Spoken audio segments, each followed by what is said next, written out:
The year 1800 found America standing at a crossroads unlike any it had faced since its founding.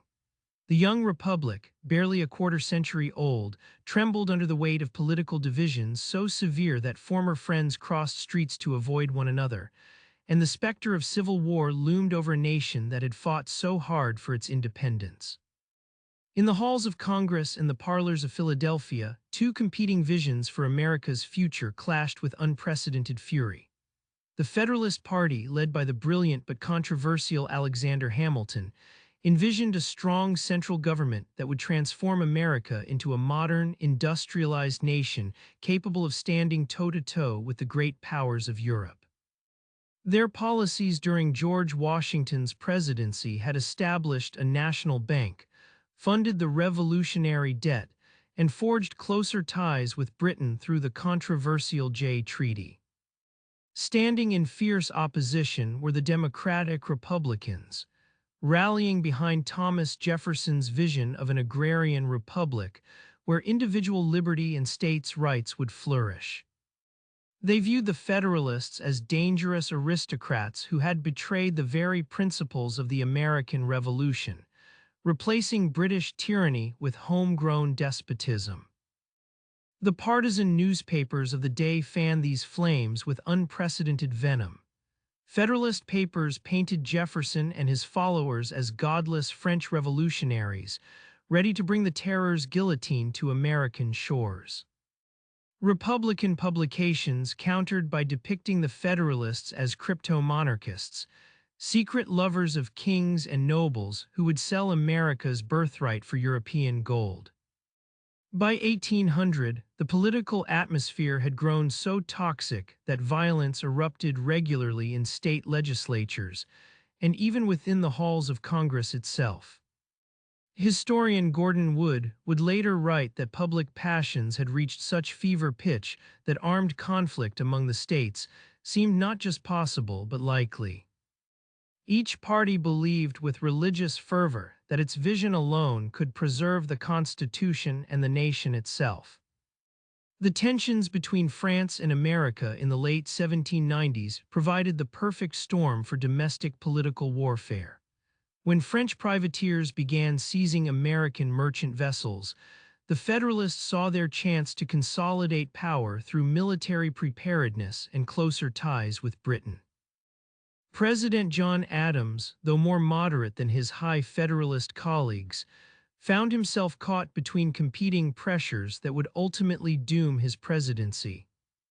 The Quasi-War, as historians would later call this undeclared naval conflict, saw American warships patrolling the Atlantic, capturing French privateers and protecting American commerce. But Adams' refusal to ask Congress for a formal declaration of war infuriated the High Federalists, led by Alexander Hamilton, who saw a full-scale conflict as the pathway to national greatness and Federalist dominance. The crisis provided the pretext for what many Americans saw as the most dangerous assault on liberty since the Revolution itself, the Alien and Sedition Acts of 1798. These laws granted the federal government sweeping powers to deport foreigners deemed hostile to the country, and more controversially, to prosecute American citizens for publishing false, scandalous, and malicious statements about the government. The Sedition Act became a weapon of partisan warfare, used almost exclusively against Republican editors and politicians who dared criticize the Adams administration. James Callender, the fierce Republican propagandist, found himself sentenced to 9 months in prison for his attacks on President Adams. Rather than silencing opposition, these prosecutions transformed Republican critics into martyrs for free speech and constitutional liberty. Thomas Jefferson, serving as vice president in the Adams administration, watched these developments with growing alarm. In private letters, he denounced the Federalist administration as presiding over a reign of witches. Working secretly with James Madison, Jefferson penned the Kentucky Resolutions, arguing that states had the right to nullify unconstitutional federal laws. The stage was set for the most consequential election in American history.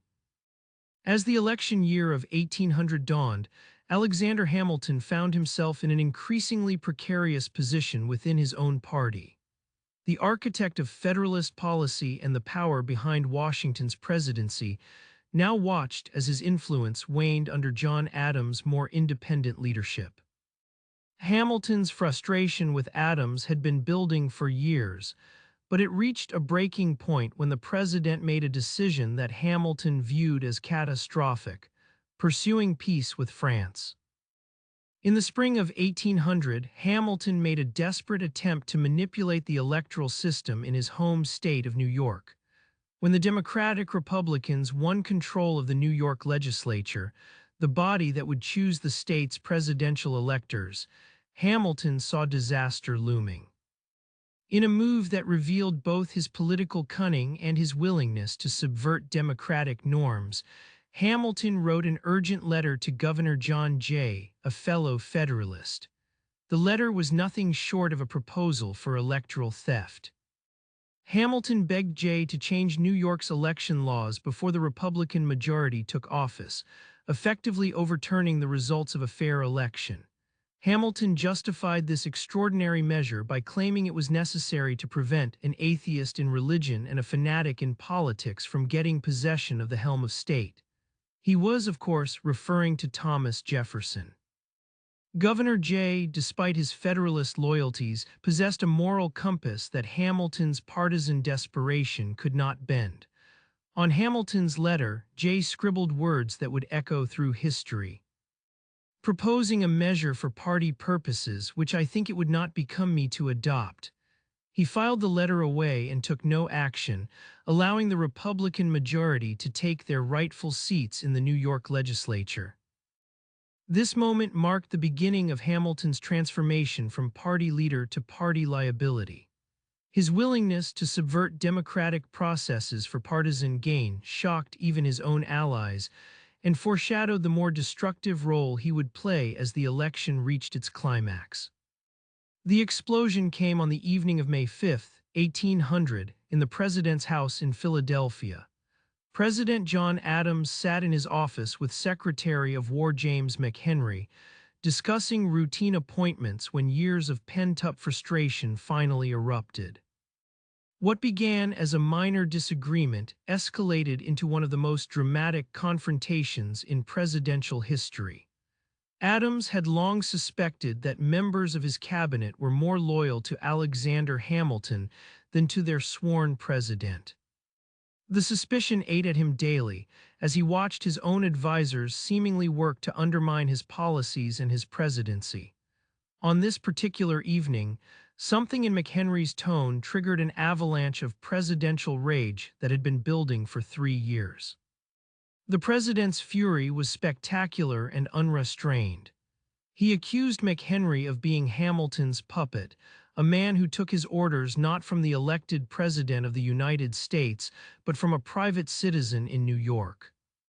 Adams' voice rose as he denounced Hamilton as a man devoid of every moral principle, a bastard, a foreigner, whose influence was poison to the Republic. The tirade continued for what seemed like hours to the stunned McHenry. Adams accused both McHenry and Secretary of State Timothy Pickering of deliberately undermining his administration, of placing party loyalty above their oath of office to serve the President and the Constitution. When the storm finally subsided, Adams demanded McHenry's immediate resignation. McHenry, shaken by the President's wrath, submitted his resignation the following day. Pickering proved more defiant, refusing to resign and claiming he needed his salary to support his family. Adams was in no mood for excuses and fired him immediately, replacing him with the more trustworthy John Marshall. The cabinet purge sent shockwaves through the Federalist Party.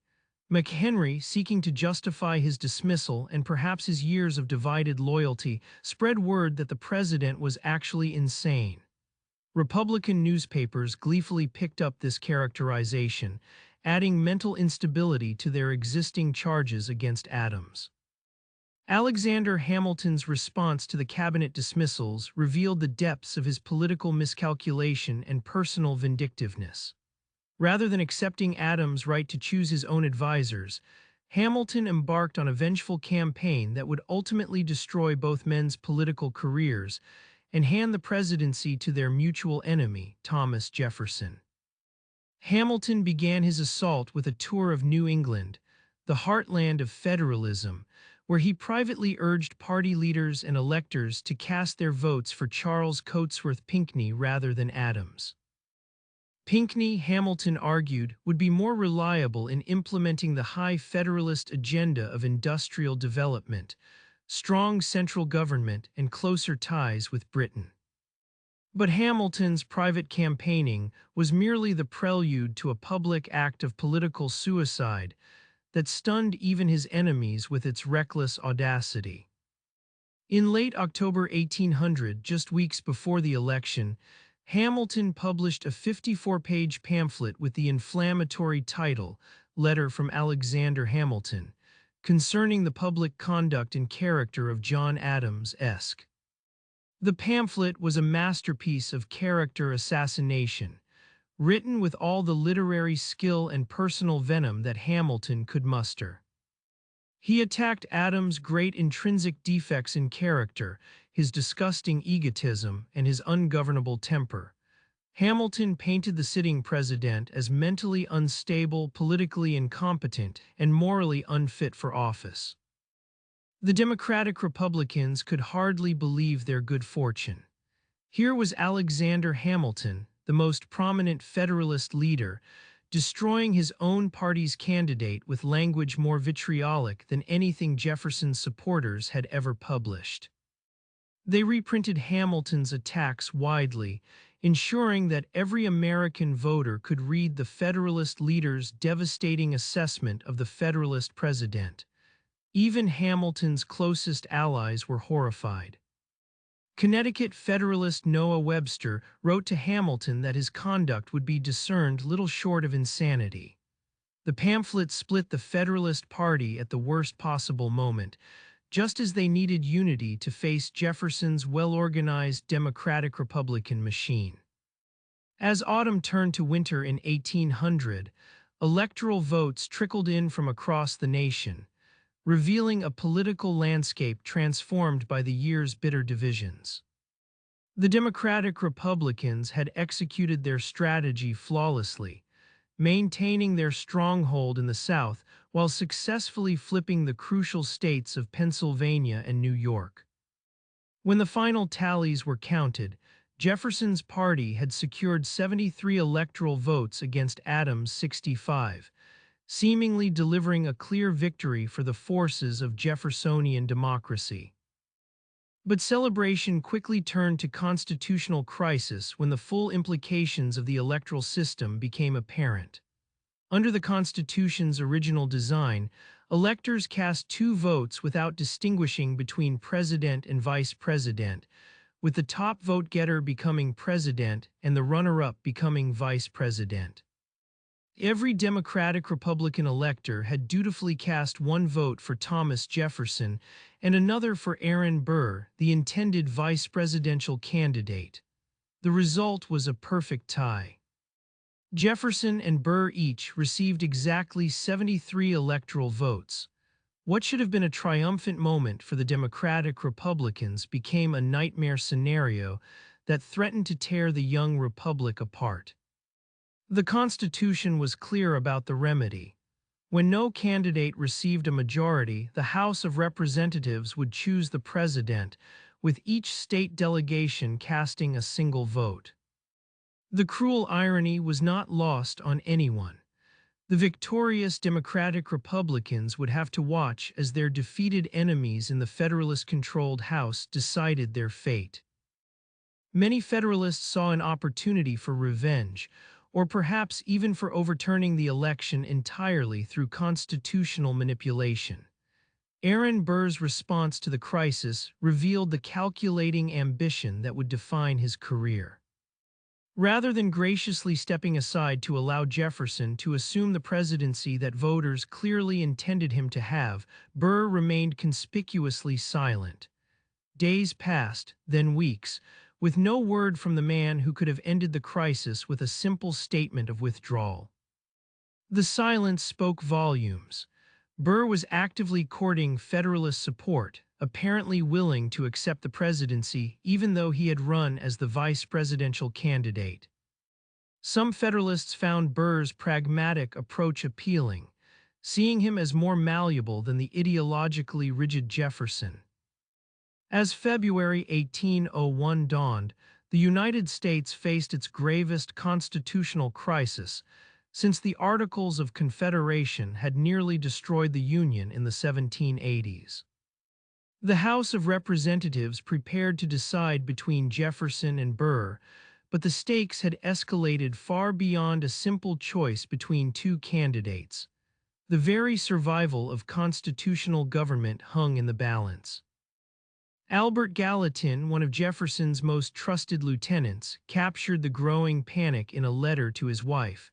What will be the plans of the Federalists? Will they usurp the presidential powers? I see some danger in the fate of the election.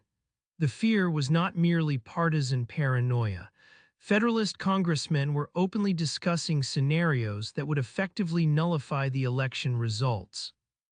Governor Thomas McKean of Pennsylvania issued a stark warning that resonated across the nation. If Federalists attempted to steal the election through constitutional manipulation, McKean declared he would consider it his duty to oppose them at every hazard of life and fortune. The governor's words carried particular weight because they were backed by substance. 20,000 Pennsylvania militiamen stood ready to march on the Capitol.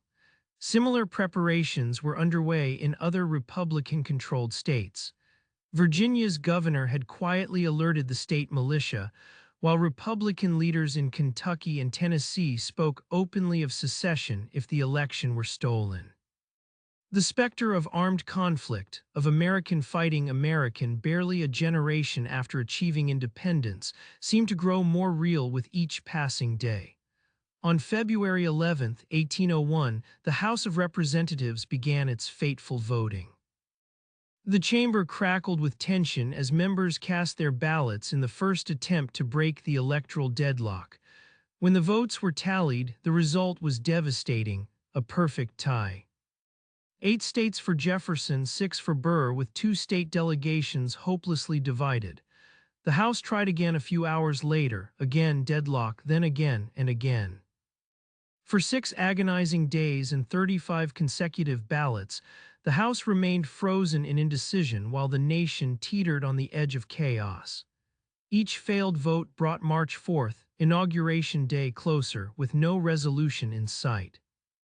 In the midst of this constitutional crisis that threatened to tear apart the American experiment, an unlikely savior emerged.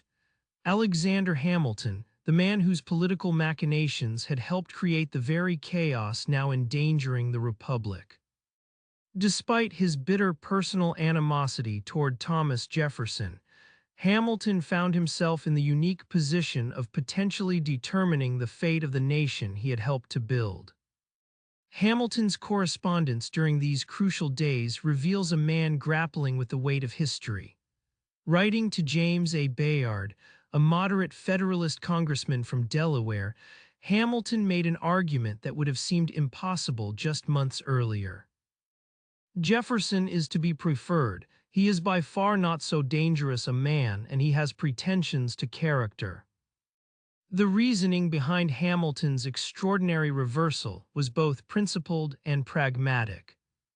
While Hamilton despised Jefferson's political philosophy, he recognized in his longtime rival a man of genuine convictions and intellectual integrity.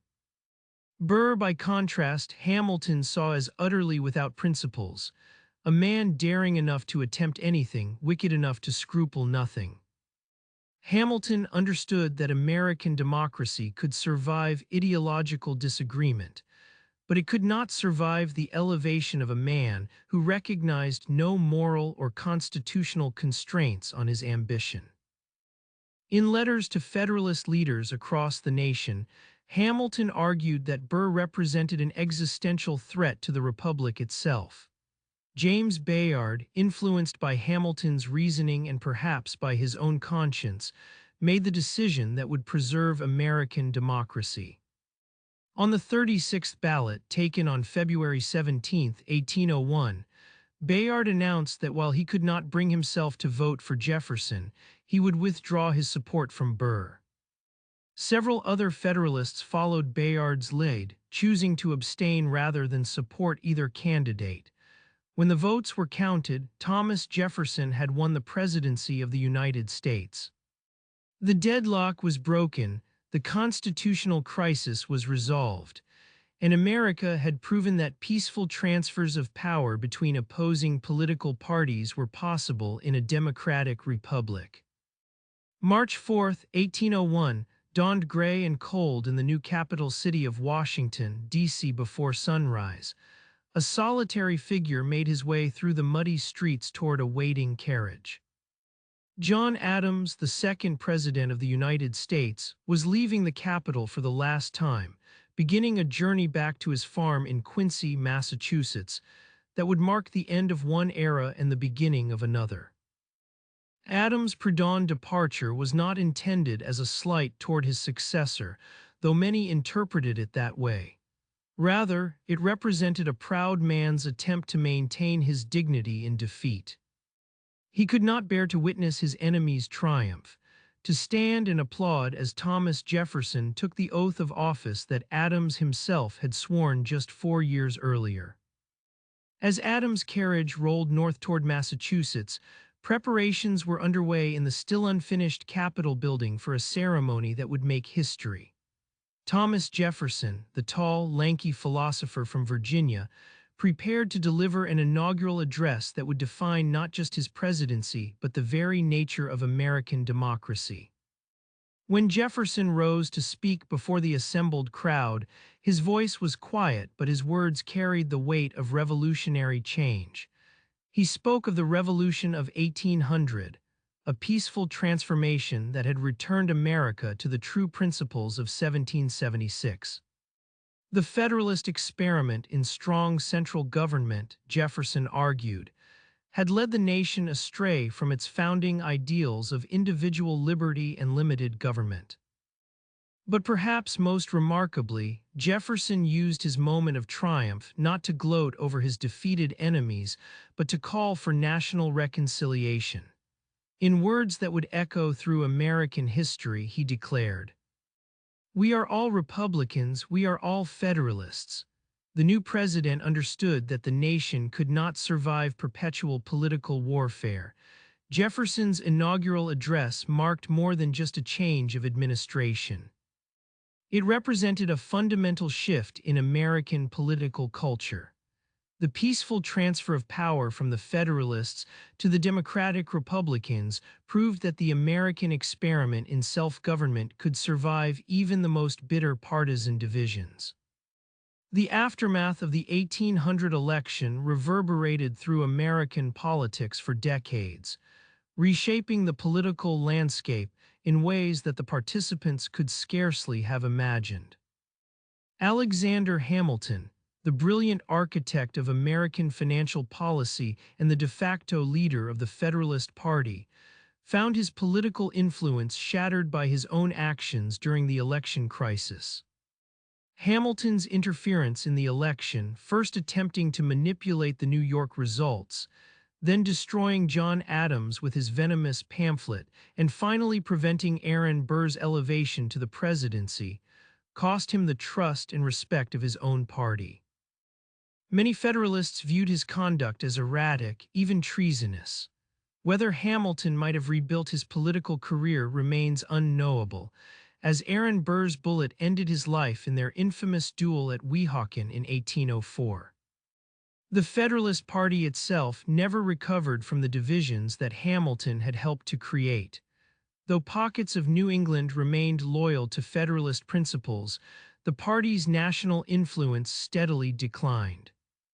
By the early 1820s, The party that had guided America through its first decade under the Constitution had faded into historical irrelevance. The Democratic Republicans, by contrast, entered a period of unprecedented dominance. Jefferson's victory in 1800 inaugurated what historians would call the Virginia Dynasty, a generation of Jeffersonian leadership that would control the presidency for the next quarter century. James Madison and James Monroe would follow Jefferson in the White House, implementing policies based on the Republican principles of limited government, states' rights, and westward expansion. The election of 1800 established precedents that would define American democracy for centuries to come. Most importantly, it proved that power could be transferred peacefully between opposing political parties, even in the midst of bitter ideological conflict. This achievement was by no means inevitable. Many of the world's democracies would fail this fundamental test in the decades and centuries that followed. The crisis also revealed both the strengths and weaknesses of the Constitution. The electoral deadlock between Jefferson and Burr exposed a dangerous flaw in the original electoral system, leading directly to the ratification of the 12th Amendment in 1804, which required electors to vote separately for president and vice president. Perhaps most significantly, the Revolution of 1800 demonstrated that American democracy could survive its most severe internal challenges. The young republic had faced down the threat of civil war, rejected the temptation of electoral manipulation, and emerged with its democratic institutions not only intact but strengthened by the trial they had endured.